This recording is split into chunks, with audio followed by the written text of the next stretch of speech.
Budget বক্তব্য আমি প্রথমত মাননীয় অর্থমন্ত্রীকে ধন্যবাদ জানাই যে একটা ভঙ্গুর অর্থনীতির মধ্য দিয়ে এই সরকার অনেকের অনেক চাহিদা, অর্থনৈতিক সংকট এর মধ্য দিয়ে যে কোনো অর্থমন্ত্রীর একটা বাজেট পেশ করা আসলেই অনেক দুরূহ কাজ, দুঃসাধ্য কাজ। এবং মাননীয় অর্থমন্ত্রীর বাজেট বক্তব্যটা অত্যন্ত সুলিখিত হয়েছে, 234 পৃষ্ঠার বক্তব্য। সেটার জন্য মাননীয় অর্থমন্ত্রীকে আমি প্রথমত ধন্যবাদ জানাই। মাননীয় স্পিকার, প্রশংসা দিয়ে শুরু করলাম।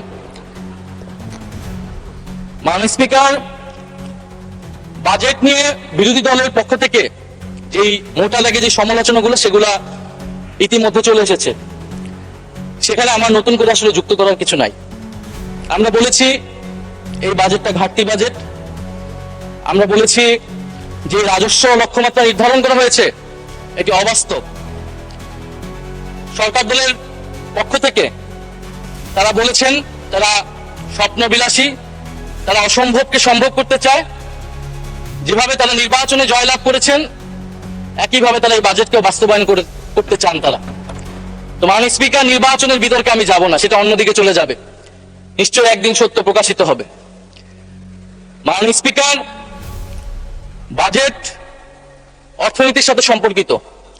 রাষ্ট্র যেমন কোনো আবেগের বিষয় না, অর্থনীতি কোনো আবেগের বিষয় না।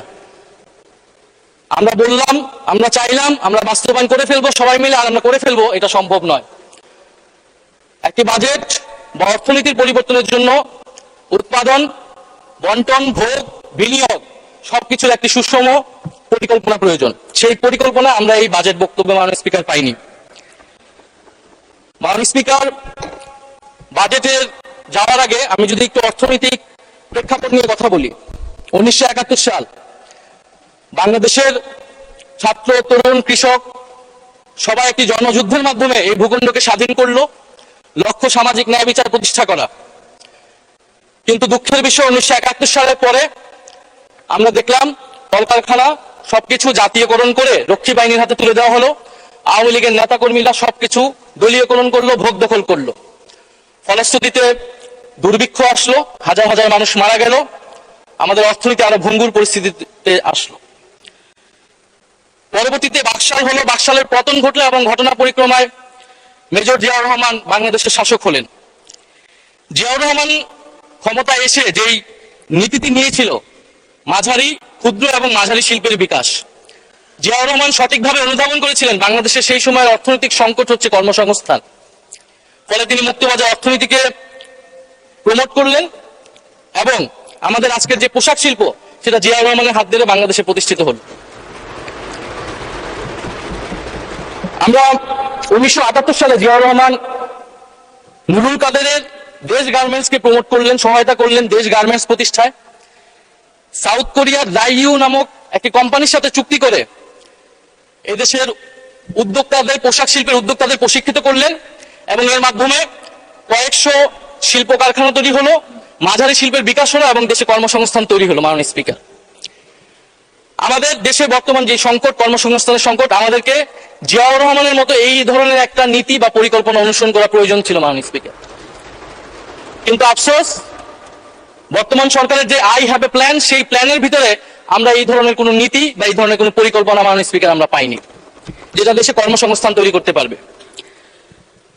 2008 সালে আওয়ামী লীগ সরকার ক্ষমতায় আসার পরে আমরা জানি গত 16 বছর কি হয়েছে। রাজনৈতিক ক্ষমতা কক্ষিগত হয়েছে, দলীয়করণ হয়েছে। রাজনৈতিক ক্ষমতা কক্ষিগত হওয়ার সাথে সাথে অর্থনীতিও কক্ষিগত হয়েছে, সম্পদ কক্ষিগত হয়েছে। ফলে অলিগার্ক শ্রেণী তৈরি হয়েছে, সিন্ডিকেট তৈরি হয়েছে। আপনি বিভিন্ন সেক্টরে যাবেন, 3-4টা কোম্পানি বাংলাদেশের সেই সেক্টরের সকল ব্যবসা নিয়ন্ত্রণ করছে। আমরা জানি কিভাবে ব্যাংক লুট হয়েছে, দেশের হাজার হাজার কোটি টাকা লোপাট হয়েছে। এই অলিগার্ক যে অর্থনৈতিক ব্যবস্থা তৈরি হলো, সমাজে বৈষম্য তৈরি হলো এবং বাংলাদেশের তরুণ যুবকরা তারা কোনো কর্মসংস্থান পাচ্ছে না। 2024 সাল বাংলাদেশের বিশ্ববিদ্যালয়ের ছাত্ররা, তরুণরা রাস্তায় নেমে আসলো কোটা সংস্কারের দাবিতে। 2018 সালেও নেমে এসেছিল, এর আগে ভ্যাট বিরোধী আন্দোলনে নেমে এসেছিল। এবারের আন্দোলনের নাম বৈষম্য বিরোধী ছাত্র আন্দোলন। আমরা খুবই সুপরিকল্পিতভাবেই এই আন্দোলনের নাম দিয়েছিলাম বৈষম্য বিরোধী ছাত্র আন্দোলন। কারণ মাননীয় স্পিকার, আমাদের সামনে এটা স্পষ্ট ছিল যে শুধু সরকারি চাকরিতে কোটা যেমন বৈষম্য, কিন্তু সমাজে যে মূল বৈষম্যটা রয়ে গেছে, যার ফলে কর্মসংস্থান তৈরি হচ্ছে না, তার বিরুদ্ধে আসলে আমাদের আন্দোলন করতে হবে, তার বিরুদ্ধে আমাদের লড়াই করতে হবে। মাননীয় স্পিকার, বৈষম্য বিরোধী ছাত্র আন্দোলনের মধ্য দিয়ে গণ অভ্যুত্থান সংগঠিত হলো এবং স্বৈরাচারী শেখ হাসিনা সরকারের পতন ঘটল। আমাদের এই যে বর্তমান সময়, এই সময় অর্থনৈতিক সংকটে আমার কাছে মেজর ক্রাইসিস তিনটা। একটা হচ্ছে কর্মসংস্থান তৈরি, দ্বিতীয়ত হচ্ছে ব্যাংকিং খাত সংস্কার, এবং তৃতীয়ত হচ্ছে আমাদের যে বিদ্যুতের যে চুক্তিগুলো হয়েছে, বিদ্যুতের দাম যে বেড়ে গিয়েছে, সেটাকে আমরা কিভাবে আবার কমিয়ে আনবো, সহনীয় পর্যায়ে আনবো। মাননীয় স্পিকার, সরকারের নির্বাচনী প্রচারণা এবং এই বাজেট, তাদের প্রধান একটা প্রচারণার অংশ বা প্রজেক্ট হচ্ছে ফ্যামিলি কার্ড। তো ফ্যামিলি কার্ডের আইডিয়াটা কি বা থিওরিটা কি? বলা হয়ে থাকে যে গরিব মানুষকে যদি আপনি 100 টাকা দেন, সে 100 টাকার পুরোটাই সে খরচ করবে নিজের জন্য কিছু কেনার জন্য। সে সেটা সঞ্চয় করবে না, বিনিয়োগ করবে না, সে খাবার কিনবে বা তার নিত্য প্রয়োজনীয় কিছু জিনিস সে কিনবে। ফলে যদি আপনি গরিব মানুষকে টাকা দেন, 2000 টাকা দেন, 2500 টাকা দেন, সেই টাকাটা মানি রোল হবে, হাত বদল হবে, এভাবে অর্থনৈতিক একটা পরিবর্তন হবে। আমি যেরকমটা বুঝেছি মাননীয় অর্থমন্ত্রী। তো ফ্যামিলি কার্ডের এই যে থিওরিটা এবং এই যে 41 লক্ষ এবং পরবর্তীতে এটা কয়েক কোটি, 2 কোটি পরিবারকে দেওয়া হচ্ছে, এর ফলে রুরাল অর্থনীতিতে টাকা ঢুকছে, এটা সত্য। কিন্তু মাননীয় স্পিকার, এই ফ্যামিলি কার্ড বা এই প্রজেক্টের মাধ্যমে আপনি কনজাম্পশন ডিমান্ড তৈরি করতেছেন, আপনি কিন্তু প্রোডাকশন ডিমান্ড বা ইনভেস্টমেন্ট ডিমান্ড তৈরি করতেছেন না।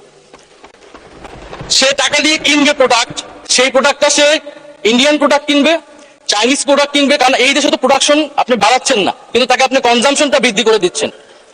ফলে আমাদের এই সময় প্রয়োজন ছিল ইনভেস্টমেন্ট ডিমান্ড তৈরি করা, সোসাইটিতে অর্থনীতিতে প্রোডাকশন ডিমান্ড তৈরি করা, মিডল ইকোনমি তৈরি করা, ক্ষুদ্র এবং মাঝারি শিল্পের বিকাশ তৈরি করা। কিন্তু আপনি যেটা করছেন, কনজাম্পশন ডিমান্ড তৈরি করছেন। এর ফলে আপনাকে কি করতে হবে? আমদানি করতে হবে, এবং আপনাকে উচ্চ মূল্যস্ফীতি হয়ে যাবে, এবং আপনি একটা নির্ভরশীল জনগোষ্ঠী তৈরি করছেন, যেখানে আমাদের বাংলাদেশের এই মুহূর্তে সবচেয়ে সম্ভাবনার জায়গা হচ্ছে তরুণরা। ডেমোগ্রাফিক ডিভিডেন্ডের সবচেয়ে স্বর্ণ সময় আমরা পার করছি মাননীয় স্পিকার। আমার দরকার ছিল তরুণদেরকে ইনভেস্ট করা। জিয়াউর রহমান যেরকম সাউথ কোরিয়ার সাথে চুক্তি করে তরুণদেরকে প্রশিক্ষিত করেছিল এবং পোশাক শিল্পের মাধ্যমে একটা মাঝারি এবং ক্ষুদ্র শিল্পের বিকাশ ঘটিয়েছিল, এরকম কোন পরিকল্পনা কিন্তু মাননীয় স্পিকার আমরা এই বাজেটে পাইনি। আপনারা তরুণদেরকে ইনভেস্ট করেন, আপনারা তরুণদেরকে ঋণ দেন, তরুণদেরকে টাকা দেন, তরুণদেরকে প্রশিক্ষিত করেন, সেই টাকা আপনি অর্থনীতি অনেক বেশি পাবেন। একজন তরুণ যদি কর্মক্ষম হয়, সে তার বাড়িতে 2500-এরও বেশি টাকা দিয়ে তার পরিবারকে সে দিতে পারবে মাননীয় স্পিকার। ফলে আমাদের যেই ডেমোগ্রাফিক ডিভিডেন্ডটা আমরা কিন্তু মাননীয় স্পিকার কাজে লাগাতে পারছি না। মাননীয় স্পিকার, এই বাজেট বক্তব্যে 234 পৃষ্ঠা কর্মসংস্থান নিয়ে মাননীয় অর্থমন্ত্রী 1.5 পৃষ্ঠা লিখেছেন। আরো কয়েক পৃষ্ঠা লিখলে আমরা বুঝতে পারতাম যে তিনি কর্মসংস্থানকে আরো বেশি গুরুত্ব দিচ্ছেন মাননীয় স্পিকার। দ্বিতীয়ত, ব্যাংকিং খাতের সংস্কারে যদি আসি মাননীয় স্পিকার,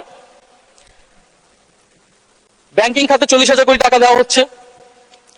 ব্যাংক রেগুলেশন আইন এই সরকার এসে বদল করেছে, সংস্কার করে যারা ঋণ খেলাপি ছিল, যারা দেশের টাকা পাচারকারী ছিল, তাদেরকে আবার সুযোগ দিচ্ছে।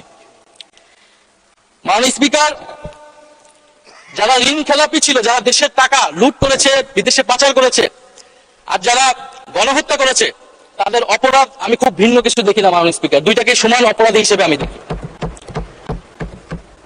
আপনি অ্যাসালম, শিকদার, জেমকন, বেক্সিমকো, নাসা, সামিট, ওরিয়ন, এই ধরনের গ্রুপগুলা যারা এই দেশের অর্থ পাচার করেছে, সেই সকল ঋণ খেলাপিদের বিরুদ্ধে আপনি কি আইনগত ব্যবস্থা নিচ্ছেন? এবং বিদ্যমান আইন দিয়ে আপনি আসলে তাদের বিরুদ্ধে খুব বেশি ব্যবস্থা নিতে পারবেন না, কারণ এসালমের দুর্নীতি, এটার সাথে রাষ্ট্র জড়িত ছিল সেই সময়। ডিজিএফআই কে দিয়ে সে ইসলামী ব্যাংক দখল করেছে।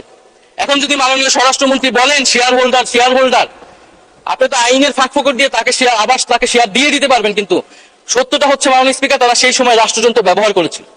ফলে আমাদেরকে এই ধরনের অর্থ পাচারকারীদের বিরুদ্ধে ব্যবস্থা নিতে হলে নতুন আইন লাগবে, এবং তাদের সম্পদ অথবা তারা যে সকল সম্পদ দেখিয়ে ঋণ নিয়েছিল সেগুলাকে জাতীয়করণ করা প্রয়োজন মাননীয় স্পিকার। সেই টাকা আপনি বহন করেন, সেই টাকা দিয়ে আপনি মাননীয় স্পিকার আপনি ব্যাংকে আবার ফেরত দেন, ব্যাংকিং খাতকে আপনি আবার একটা স্থিতিশীল জায়গায় নিয়ে আসছে।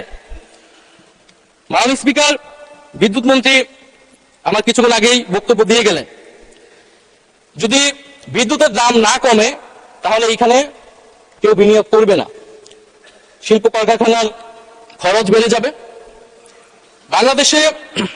Bangladesh power development board, BPDB এখন